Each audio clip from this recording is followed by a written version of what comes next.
Regardez ça, c'est un énorme moteur. Aujourd'hui, je vous emmène sur la zone d'un effroyable crash d'avion. Un Vickers Viking de la compagnie Aeronautique. Il y reste des marques toujours visibles, des arbres encore couchés et calcinés. C'est ici qu'il a tapé. Autour de moi, il n'y a pas que des débris. Il y a des traces de vie interrompues brutalement. Mais c'est une valise. Des objets qui n'auraient jamais dû rester là. J'en reviens pas de trouver ça. Et vous allez le voir, plus j'avance, plus l'exploration devient glaciale. J'ai du mal à y croire. Ce que j'ai trouvé sur place dépasse de très loin ce à quoi je m'attendais. Regardez ça, c'est une chaussure de l'un des passagers. Bienvenue dans Reportage Insolite.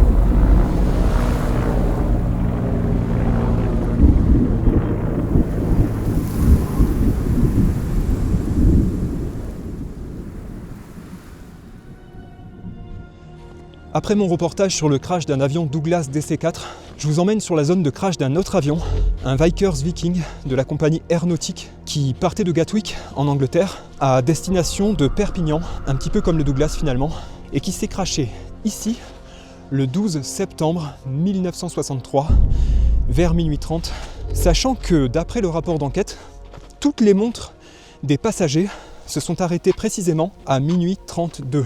C'est quelque chose qui m'a marqué. Donc regardez bien, vous voyez là, c'est un morceau d'aile du Vickers. Je vais vous la montrer. Vous voyez ça? Alors, j'ai du mal à comprendre de quelle partie il s'agit, mais comme d'habitude, je fais appel aux experts. Si vous êtes passionné ou si vous êtes professionnel, surtout voilà, je compte sur vous pour m'aider. Alors, c'est très léger.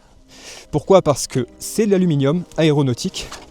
Évidemment, c'est fait pour être léger, c'est fait pour être résistant. Et là, vous voyez, au niveau de la corrosion, je vous parlais des années 60, c'est quasiment nickel. Il y a même des parties qui brillent. On a encore des attaches là sur le côté. On a tout un système. C'est une partie qui est gigantesque. Et sachez que j'ai trouvé beaucoup plus conséquent des morceaux qui doivent faire plusieurs centaines de kilos. Regardez là. Qu'est-ce que c'est ça ? On dirait, j'allais dire un roulement, mais je suis pas sûr. Donc voilà, j'insiste. Tout au long de cette vidéo, regardez bien ce que je vous montre et essayez d'analyser, si jamais vous arrivez à trouver, d'analyser ce que je trouve. Je vais tout vous raconter au sujet de l'histoire de ce crash, parce que c'est vraiment terrible ce qui est arrivé à ces 40 personnes, dont 4 membres d'équipage qui ont perdu la vie là sur ce flanc de montagne. Je suis à peu près à 1700 mètres. Ça, je vois pas du tout ce que c'est. Et donc regardez bien la zone, parce que en gros, ça fait 4 jours que je tente de faire un tournage. Je suis déjà venu, j'ai déjà vu certaines pièces, j'ai déjà trouvé certaines pièces, mais le problème c'est que j'ai été pris dans une tempête, une véritable tempête avec de la pluie et tout, impossible de tourner, et à chaque fois que j'essayais de me relever, le vent me couchait, il me poussait, j'ai dû tomber genre 30 fois, mais ça a été épique, je vous jure, ça a été épique. On a même la voiture qui a été cassée par des pierres qui volaient à travers la montagne, puisque ma copine était garée de l'autre côté de la montagne, en contrebas, et elle s'est reçue des pierres en fait qui ont peut-être été transportées par le vent. Ça a cassé une vitre et on a dû repartir en catastrophe avec une bâche, enfin bref, c'était l'aventure quoi. Et donc 2 semaines, là il s'est passé 2 semaines et je suis de retour et vous voyez bien, il y a carrément de la neige maintenant. Non mais j'y crois pas, le drone, il s'est crashé. C'est pas vrai, c'est pas vrai.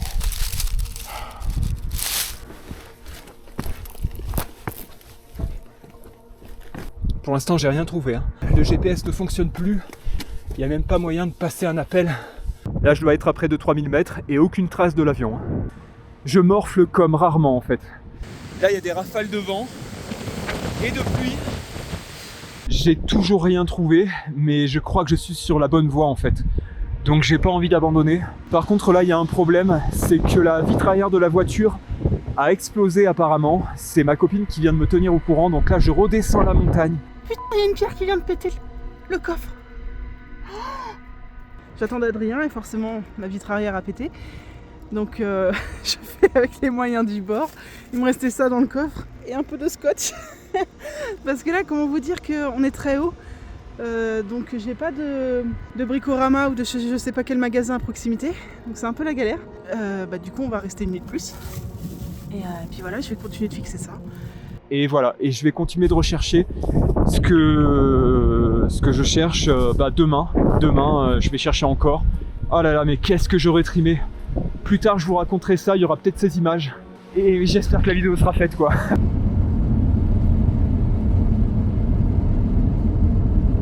Bon, regardez où est-ce qu'on s'est arrêté. Voilà, tout simplement parce que il neige beaucoup, vraiment beaucoup. Voilà, on voit plus la route, donc on sait pas comment on va faire. Là, on essaye de contacter des hôtels pour pouvoir faire une escale, mais c'est compliqué, Ouais, il y a quasiment tout le monde qui s'arrête. Il y a plusieurs centimètres de neige maintenant, et comme on n'avait pas les bons équipements pour la voiture, on a dû s'arrêter, faire une escale, et on a pris un Airbnb. Donc là, on va rester la nuit dans le coin. Là, on a encore une pièce, regardez ça. Et regardez, il y a encore de la peinture noire comme ça. Je vous le dis, c'est extrêmement résistant. On a même de la peinture verte, là, j'avais pas vu. C'est un avion qui a été piloté par 2 personnes, un pilote et un copilote, qui n'avaient pas l'expérience pour ce type de situation, c'est-à-dire qu'en fait, ils sont arrivés dans un orage qui stagnait entre les montagnes depuis un moment. Ça faisait un moment que c'était comme ça, un très très gros orage. Et plutôt que de prendre la décision d'appeler la tour de contrôle et de changer de direction, ils ont préféré continuer, ils ont préféré insister. L'alerte a été lancée vers minuit 5, d'après le rapport. Et à ce moment-là, l'avion était en train de tourner dans l'orage. Il y avait des habitants du village de Py et de Vernay-les-Bains. C'est d'ailleurs pour ça que ça va vous faire penser au reportage sur le Douglas. Il y a beaucoup de similitudes. Mais voilà, la cause n'est pas la même. En fait, il y avait des habitants qui voyaient les feux clignotants de l'avion dans l'orage. Puisqu'il tournait, en fait. Il essayait de se repérer, le radiocompas était cassé. Donc, il volait à l'aveugle. Ça devait être terrible. Et il a été révélé que le pilote et le copilote n'avaient pas les compétences requises pour piloter un avion de transport public. Ils avaient juste eu des dérogations de la part de personnes qui n'étaient même pas habilitées à les donner. La compagnie aéronautique savait très bien tout ça. Elle a fait faire largement, au cours du trimestre, plus de 100 heures de trop au pilote. Donc il était fatigué, il faisait beaucoup trop d'heures, il était épuisé. La fatigue plus l'incompétence, ça a mené à la catastrophe. Il y a eu tout un tas de problèmes. Et pourtant, l'avion, lui, n'avait pas... Comment dire, il n'y a pas eu quelque chose de défaillant. C'est pas comme pour le Douglas où il y avait cette histoire de chauffage qui a intoxiqué le pilote et le copilote. Là, tout allait bien. C'est juste que l'orage était là et c'était des gens qui n'avaient pas l'habitude de ce genre de situation. En plus, il devait voler bas, parce que je vous l'ai dit, 1700 mètres, c'est quand même assez bas. Il avait déjà eu une autorisation de commencer à descendre, mais à l'approche de l'orage, il avait reçu des messages pour remonter, et messages qu'il n'a pas reçus ou pas compris, je ne sais pas vraiment. C'est assez compliqué au niveau du rapport d'enquête. Pourtant, j'ai lu tout le rapport de la BEA. Et l'avion a tapé dans un rocher. On le voit tout là-bas. Je ne sais pas si vous le verrez, il est là-bas. C'est un énorme rocher. Et encore une fois, c'est l'aile gauche qui a tapé. Comme pour le Douglas. Ça secoue plus fort que prévu. On est en plein dans la cellule. Je vois, vitesse réduite mais on danse toujours, turbulence sévère. Tiens bien le cap, si ça empire, on dévie au sud.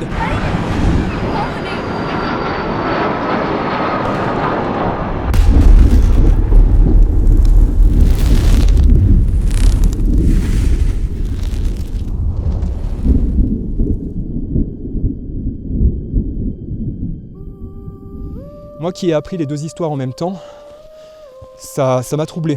Sachant que cette montagne, là je suis sur le massif du Canigou, elle est réputée comme étant assez mystique. Il y a pas mal de légendes, il y a pas mal de choses comme ça. Apparemment ici, un certain magnétisme. La montagne serait riche en fer et attirer les avions. Donc regardez ça, regardez bien. C'est un énorme moteur. Je vous disais, hein, plusieurs centaines de kilos là, clairement.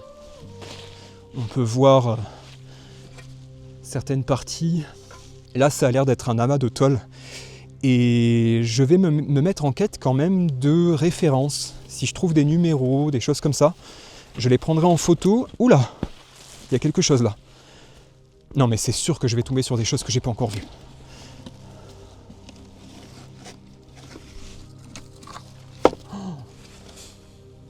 Cette partie-là était recouverte d'une peinture peut-être au plomb. Vous savez, à l'ancienne. Je la vois là, juste là.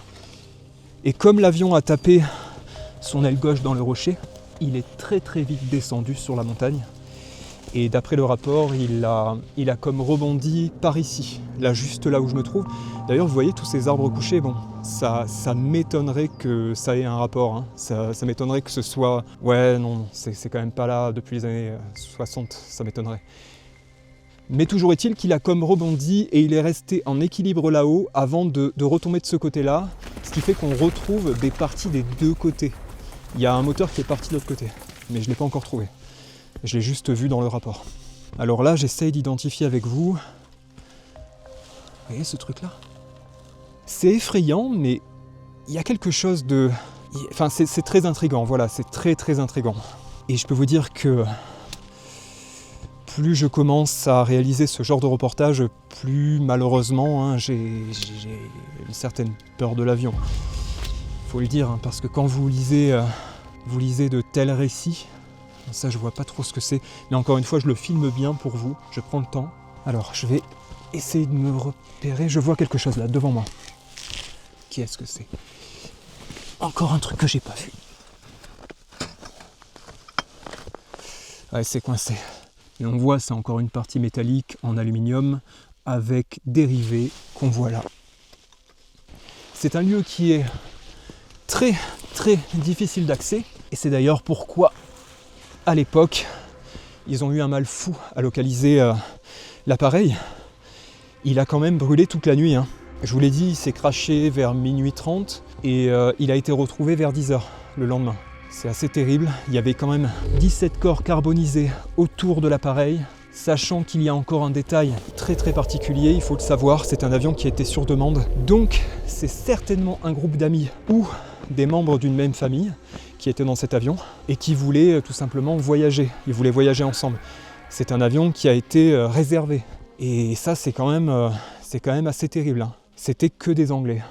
Oula, là il y a quelque chose. Est-ce que c'est quelque chose que j'ai déjà vu? A priori non. Non, c'est pas des choses que j'ai déjà vues ça. On dirait un siège.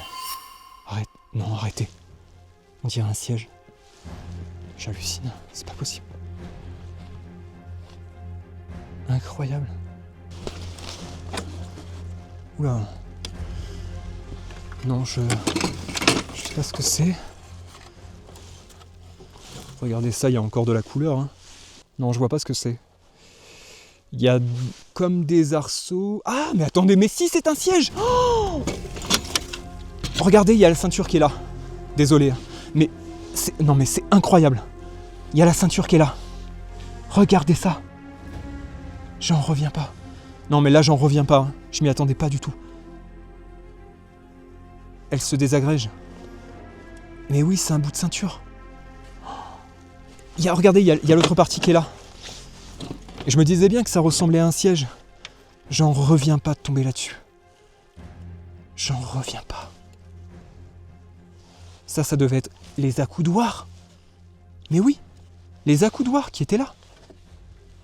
Et là, on a la partie ceinture avec les boucles. Et on voit bien qu'elle a été complètement arrachée. Donc ça, c'est quelque chose qu'il faut que je vous raconte. Il y avait une seule ceinture attachée dans l'avion. Vous savez laquelle c'était? Celle du pilote. Et c'est d'ailleurs pourquoi le corps du pilote a été retrouvé à seulement 2 mètres du cockpit.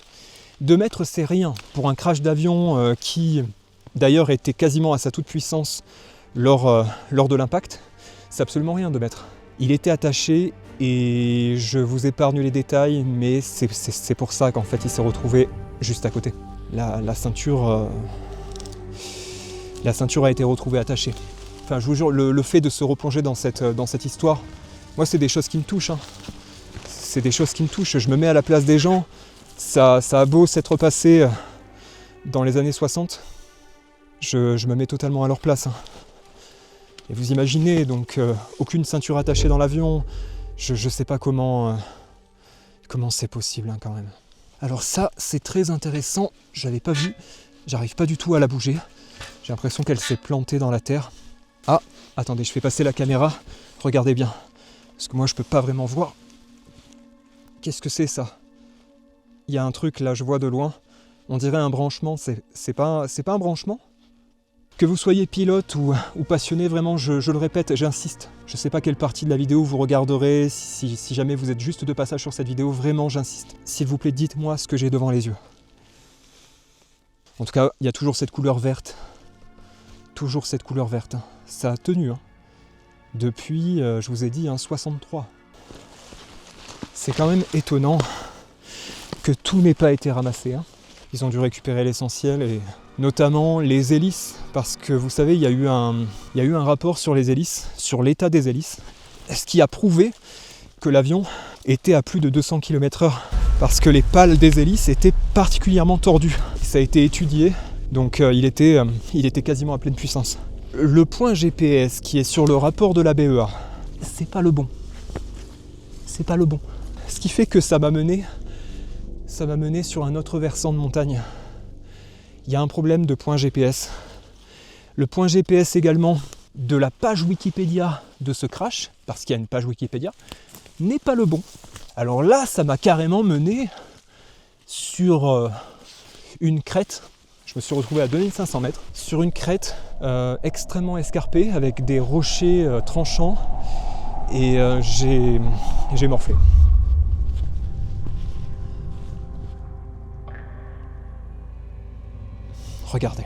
Regardez ça. Désolé, j'ai pas les mots. Je vous laisse regarder. Je vais essayer de commenter. Non mais c'est... Il y a des parties que j'avais pas vues là. C'est juste incroyable. Incroyable. Le métal comme ça, disloqué, hein. Vous voyez bien. Donc là, on est clairement sur des preuves concrètes du crash du Vickers. On voit le métal déchiré, déchiqueté même. Ah, je vois des numéros là-bas, je les prendrai en photo. Vous les verrez peut-être. J'essaie de rapprocher. Est-ce que c'était peut-être du carburant qui passait là-dedans? Celui-là a été coupé. Ah, encore un numéro. HRC 2252 2. Ici, on a de plus petits numéros, par contre, j'arrive pas à les lire. Je vois 154, mais 68 peut-être. Vous vous souvenez de mon reportage sur le crash de la Germanwings? J'avais réussi à lire des numéros comme ça, et j'avais eu des professionnels de chez Airbus, et c'est grâce à eux que j'ai réussi à savoir que la pièce, vous savez, qui était un peu comme ça, c'était un morceau du réacteur. C'était un morceau de turbine. Et là, on a encore une partie qui est très impressionnante. À première vue, je dirais que c'est un morceau du cockpit, mais je ne veux pas dire de bêtises, donc c'est vraiment à prendre avec des pincettes. On a beaucoup de tuyaux, beaucoup de fils. Je crois qu'il y avait beaucoup d'électronique là-dedans. Ah, regardez les fils électriques. Les bouts de fils électriques comme ça. En tout cas, ouais, voilà, justement, on a toujours cette couleur. Hein. Cette même couleur qu'on retrouve partout. Avec des tuyaux qui ont été arrachés là. Des tuyaux, cette fois-ci, en métal. Ah, regardez là. Qu'est-ce qui est marqué? Air Screw 2. Faudra regarder. Mais sachez que il y a quasiment personne qui vient ici. Dans l'année, il y a peut-être 2 personnes, ou j'en sais rien, mais bref, personne ne vient ici quasiment parce que c'est extrêmement difficile d'accès, à tel point que déjà à l'époque, quand ils ont trouvé l'épave vers 10h du matin, après l'avoir cherché toute la nuit, grâce à des avions de reconnaissance, ils ont eu énormément de mal à rapatrier les corps, Parce qu'il n'y avait pas de route, il n'y a pas de route, il y a seulement une piste. Et à l'époque, avec les orages de la veille, cette piste était, vous vous en doutez, elle était complètement boueuse. Ça a été extrêmement compliqué. Ah regardez, je passe mon doigt et je commence à voir une écriture. Non mais attendez, j'ai l'impression d'être dans un film. Oil, air, vent. Regardez. J'essaie de rapprocher au max sans abîmer mon appareil. Oil, air, vent. Ah ouais, de ce côté. De ce côté-là. On voit... Ah oui! Regardez. Regardez ça. Et on voit bien les différences au niveau du métal. Hein.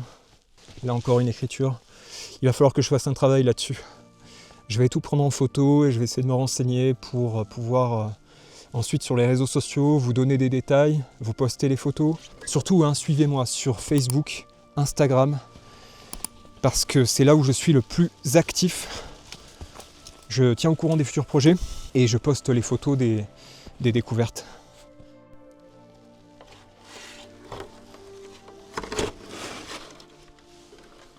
Oh, regardez ça. Alors ça c'est un détail, mais regardez ça. On a l'attache qui fonctionne toujours. Et là, voilà, ce truc-là. Encore une fois, à quoi ça sert? Qu'est-ce que c'est? Bonne question.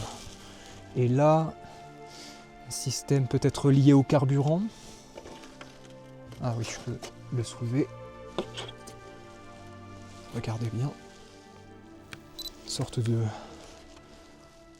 tuyau avec énormément d'attaches. Ah, un numéro qui est là. Ce morceau quand même. Vous vous rendez compte?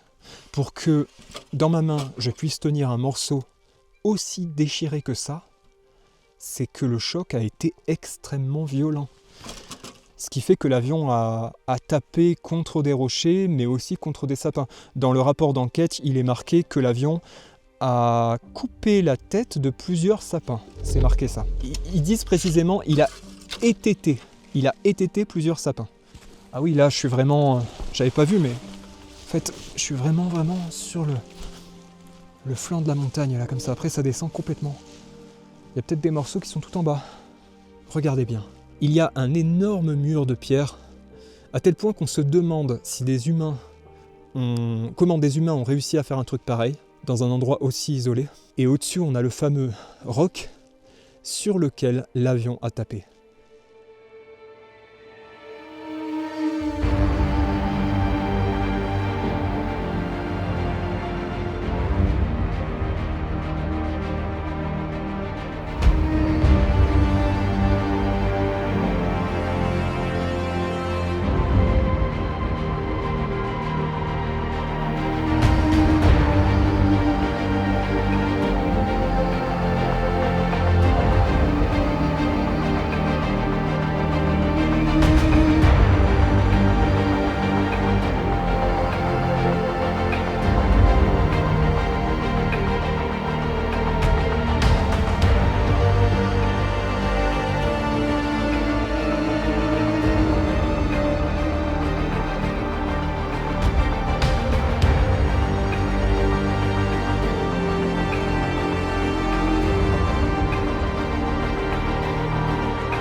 Regardez, qu'est-ce que je vous disais?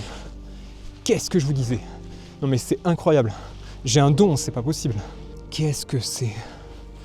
Alors, soit j'ai un don, soit j'ai beaucoup de chance.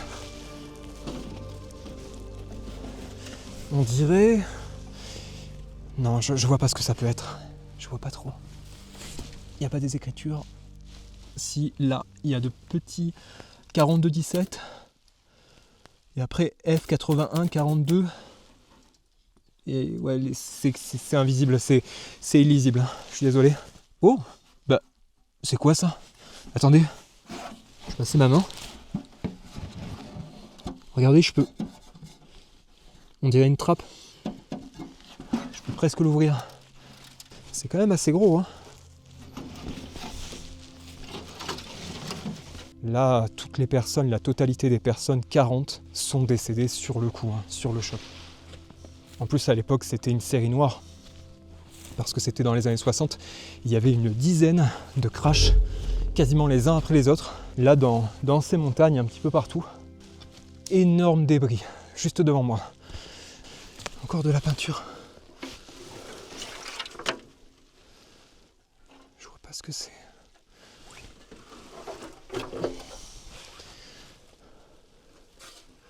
Plein d'attaches. Oh, c'est quoi ça là-bas?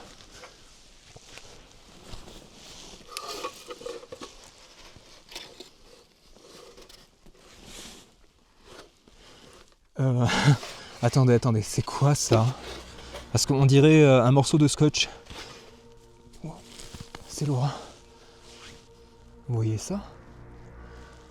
Donc clairement c'était là depuis les années 60, ça je veux dire, personne n'y a touché, hein, avec des ressorts.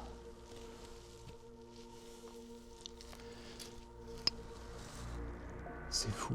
On a un système d'attache là encore. Ça pourrait aider à reconnaître, mais je vois toujours pas. Peut-être encore un siège, un morceau de siège avec de la peinture brillante là-dessus. C'est un siège. C'est un siège encore. Non? Non? Ah, peut-être pas. Oh là, non.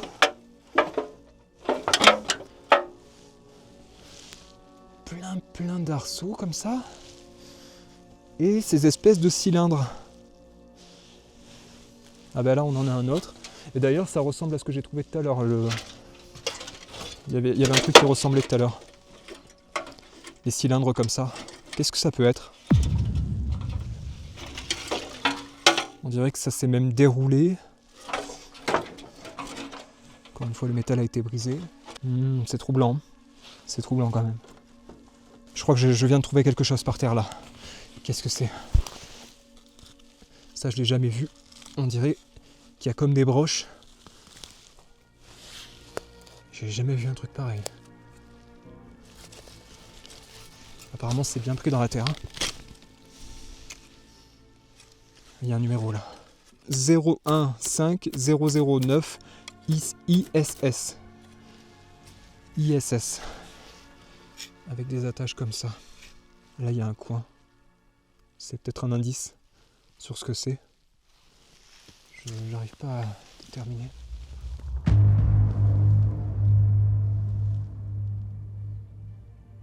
J'hallucine. Désolé, je viens de bugger là.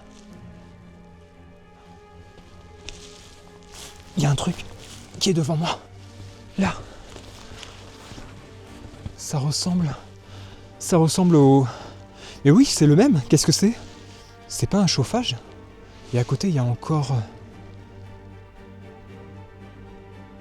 des sièges.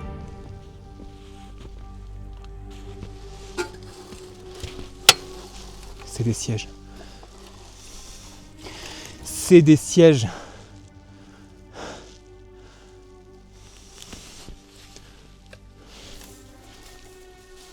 Ils sont pris dans la terre.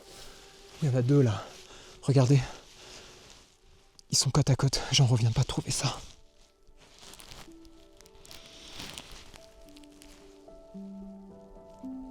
J'en reviens pas de trouver ça. C'est incroyable. C'est incroyable de trouver ça. Les deux sièges sont côte à côte. On voit bien.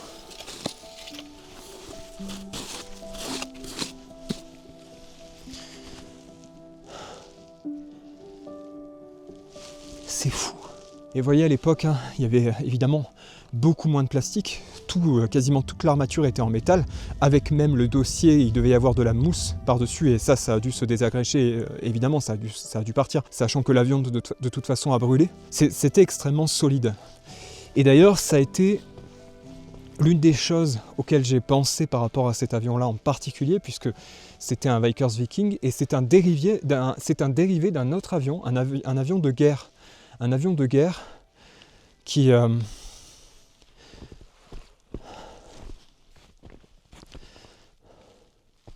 Ouais. Ouais, je bug là. Je bug. Putain, je suis fatigué. Ouais, vous voyez à quel point c'est solide. Et en fait, ça m'a fait penser à quelque chose. C'est que cet avion, le Vickers Viking, est un dérivé d'avion de guerre. Et je me suis demandé si le pilote et le copilote n'avaient pas un peu pris la confiance par rapport à cette histoire, puisqu'il était réputé comme étant très très résistant.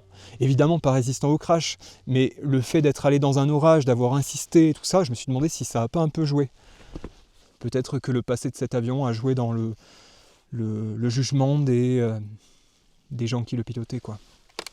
Mais là on voit bien, c'est ce que j'ai vu tout à l'heure, hein. Là il manque la partie ceinture, de toute façon ça a été arraché, je vois ici. Donc 2 sièges. Et à côté, ce truc là qui me fait beaucoup penser à un chauffage, mais aucune idée. Je vois des grilles, je vois une trappe ici. Regardez de ce côté.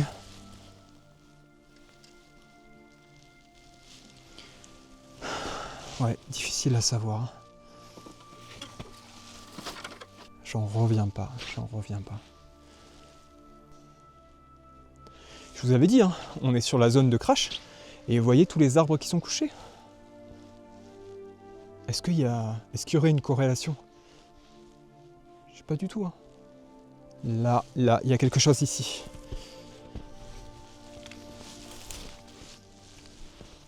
Ça a l'air compliqué, ça.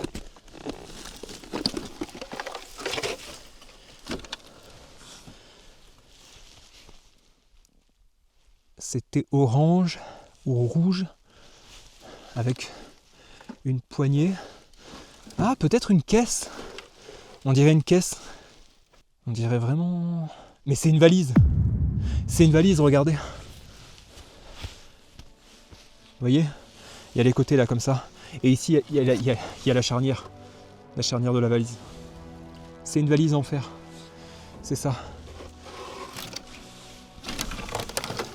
C'était une valise qui a explosé. S'il faut, je vais trouver des morceaux de... Je vais trouver des affaires des gens qui étaient dans l'avion, des affaires personnelles. Là, il y a le rocher qui est sur l'une des photos d'archives, où on voit que, à peu près par ici, il y a des enquêteurs. Vous entendez l'avion ? Ça me fait le même effet que pour la Germanwings. Comme une sorte d'effroi intérieur, enfin voilà, j'ai du mal à exprimer ça en fait. Allez, je vais faire le tour. Je vais de l'autre côté de la crête, là où certaines parties sont tombées. Ok. Je viens de passer l'autre... Comment dire, je viens d'arriver de l'autre côté de la montagne. Donc là, je vais ouvrir les yeux. Et d'ailleurs, hop, je filme devant. Ouvrez bien les yeux vous aussi, on ne sait jamais. Alors sachez quand même qu'il existe des photos de certaines pièces, mais là, les 3/4 de ce que je vous ai montré, 90%, ça n'a jamais été vu. Hein. Ça n'a jamais été filmé, jamais photographié. C'est assez unique. Qu'est-ce que c'est ?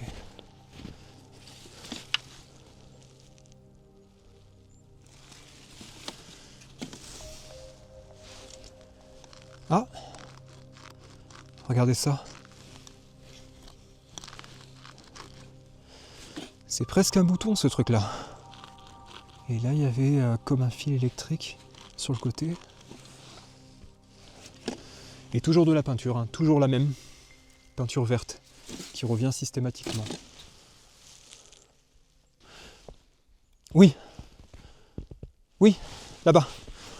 Là-bas je vois quelque chose, ça peut pas être un arbre. Il y a un morceau de l'avion là, qui est juste là, avec des trous. Il n'y a rien qui ressemble, hein. De l'autre côté, il n'y a rien qui ressemble à ça. Et c'est super grand. Qu'est-ce que ça peut être ? Encore une partie de siège là, par contre. Alors, qu'est-ce que c'est? Couleur verte. C'est pris dans la terre, impossible de le bouger. D'accord. Ouais, c'est complètement pris. Il y a même un arbre qui a poussé par-dessus, on dirait il y a quelque chose là. Donc là, on a une tige métallique avec... je vais bien vous montrer ça. J'arrive pas à comprendre, encore une fois, mais c'est très très grand. Hein. Alors ça a peut-être un rapport avec une aile, ou tout simplement c'était... Ouais, c'est sûr et certain, c'est une partie de la carlingue. Ça c'est sûr, mais quelle partie précisément? Étant donné que, regardez bien, il y a... Vous voyez, ça fait plein de trous comme ça. Ça fait pas mal de trous. Ah, c'est trop lourd. C'est trop lourd et c'est trop pris dans la terre. C'est complètement prisonnier de la terre. Et là, il y a quelque chose qui m'intrigue. Une partie est en bois. Une partie est en bois, comme pour le Bell 47, hein, dont les pales étaient en bois. Pour le coup, rien à voir avec des pales, hein, mais par contre, voilà, il y avait du bois à l'intérieur, recouvert de métal. Je vois pas ce que c'est. Ah, il y a encore quelque chose en dessous. C'est quoi ça? Arrête, c'est quoi ça?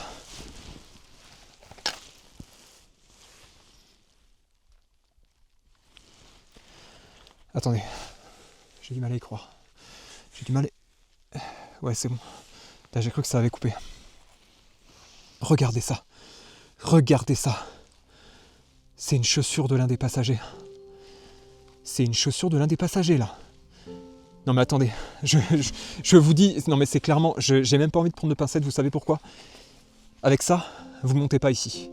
Vous montez pas ici avec ça. Regardez comment elles sont lisses. C'est des chaussures de ville. C'est des chaussures bateau de ville. Clairement, ça a appartenu à l'un des passagers. Il y a une marque dessous. Excellence avec un poisson. Excellence avec un poisson. C'est l'une des chaussures des passagers. J'en reviens pas. C'était pris dans la terre là. C'est non mais quasiment sûr et certain que la nature a poussé par-dessus certains débris, et notamment par-dessus ce genre de choses. Il doit y avoir d'autres chaussures, il doit y avoir d'autres choses. J'ai trouvé une valise, donc si je cherche encore, je vais certainement trouver des affaires. Non mais attendez, là c'est du cuir, et il est tellement, non mais c'est tellement rigide. La chaussure est complètement tordue comme ça. J'en reviens pas de trouver ça. J'en reviens pas. J'en reviens pas. Je vais la reposer là où je l'ai trouvée, mais elle a été projetée, ça a explosé, ça a été projeté. Je vais prendre une photo de cette chaussure. Je vais essayer de me renseigner.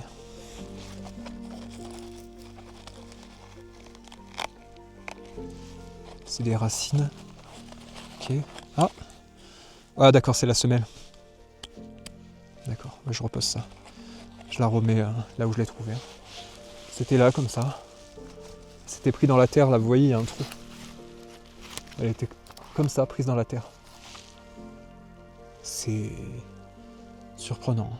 Très très surprenant. Désolé, j'ai pas les mots. Je suis assez gêné, en fait. Ouais, je suis assez gêné de voir ça.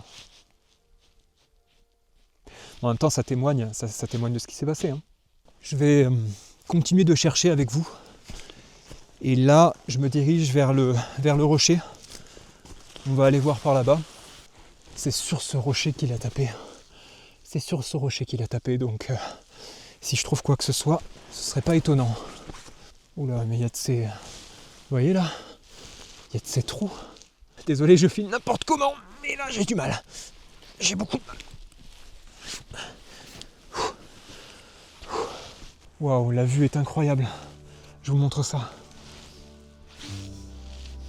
Regardez. C'est là qu'il a tapé, ok. Ouais, vous voyez comment c'est? La roche est complètement fracturée. Donc, s'il faut, à l'époque, en 63, quand il a tapé, c'était pas comme ça. En tout cas de ce côté-là. C'était peut-être pas tout à fait comme ça. Donc peut-être que les blocs qui ont reçu l'avion sont tombés. Et là je vois que c'est bien brisé de ce côté-là. Hein. C'est ici qu'il a tapé. Hein. Attendez. C'est quoi ça? C'est quoi cette marque-là? Il y a une espèce de marque bizarre là. Donc on voit bien le rocher où l'aile gauche a tapé. Et on peut avoir la trajectoire précise de l'avion depuis cet endroit. Vous voyez, là je suis complètement de l'autre côté du rocher. Ce fameux rocher qui a été fatal. Là vous voyez, je suis complètement... je suis la trajectoire. Tac, par là. On voit bien que c'est d'ailleurs la zone où il manque des arbres. Vous voyez bien là? C'est assez évident. Ok, donc là je me trouve dans la zone que j'ai envie d'appeler la zone sinistrée, où il y a énormément d'arbres morts. Mais pourquoi il y a autant d'arbres morts ici? En particulier? C'est quand même bizarre, hein? Là je viens de trouver ce morceau, et dessus il y a marqué, je ne sais pas si vous verrez dans les détails, 617-1. Un morceau déchiqueté. Encore. Je vais m'arrêter là. Surtout, soutenez ce type de reportage. Likez, commentez, partagez cette vidéo, partagez ce reportage. C'est un très grand soutien pour la chaîne. Et ça a du sens parce que ça permettra de créer les futurs reportages. Ça permettra d'aller toujours plus loin. Voilà, je vous remercie d'avoir regardé jusque-là. Je vous laisse sur ces images-là comme ça. Voilà, suivez-moi également sur Facebook et Instagram, très important. Donc je vous dis à très bientôt pour le prochain reportage et surtout si vous n'êtes pas abonné, abonnez-vous. Allez, ciao tout le monde, à très bientôt.